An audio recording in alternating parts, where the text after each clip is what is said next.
Alright, so this is where it begins and it gets real. The Leicester Half Marathon is done. The recovery week is behind me, and this marks week 1 of training for the London Marathon.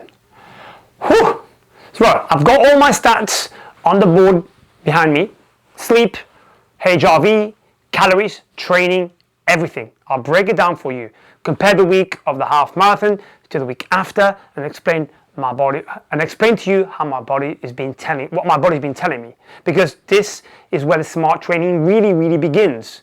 So to give you some context, the black numbers here were the week of the Leicester Half Marathon. That was a huge week of physically and mentally for me. Then the red numbers, that's the last week, the week just gone, my recovery week. I didn't run at all, just 3 full body strength sessions, which you can see here. Tuesday, Thursday and Sunday.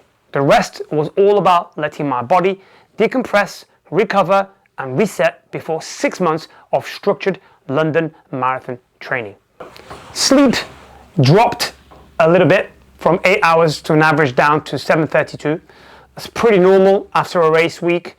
My nervous system was still on a high alert from the half marathon, so even though I wasn't training hard, recovery quality was slightly lower, and also with the time change, I've actually now got up an hour early. Instead of 5, I'm getting up at 4, so I'm keeping my circadian rhythm exactly the same. I'm getting up a little bit early, but I'm going to bed a little bit earlier too, but that's going to have about half an hour impact on it, so a bit less. Deep sleep went from 144 to 132, and REM from 138 to 122. Again, signs that my body was still repairing.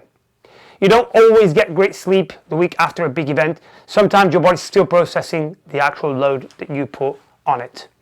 My HRV went up slightly from 33 to 34, and my resting heart rate dropped from 52 to 51. Both good signs that recovery was starting to take hold.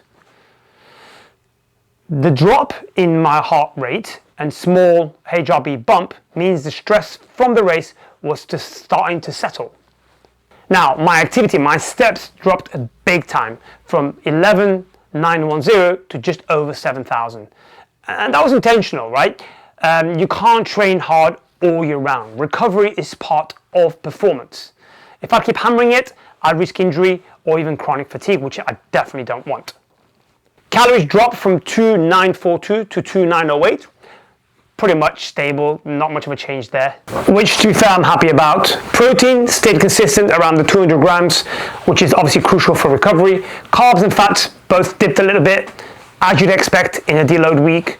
And fiber dropped slightly from 48 to 46, nothing major, just less food volume overall, and that's the reason why that dropped slightly. My weight went from 65.5 kg to 65.3, again, basically the same, which is exactly what I'd want in this stage. I didn't want to lose muscle or glycogen, just maintain. So to me, that's a win.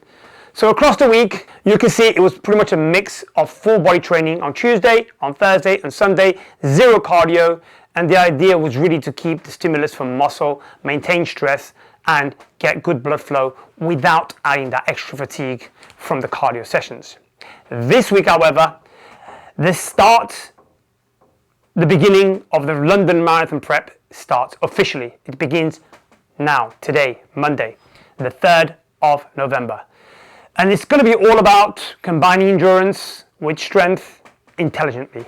The goal, I want to maintain muscle. I want to build endurance and prove that you can do both.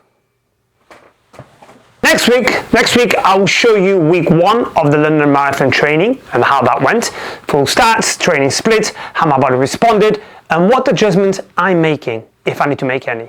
So if you've been following the muscle versus marathon journey up until now, make sure you carry on. And if you haven't, go on, hit that subscribe button, because we're taking this all the way to London.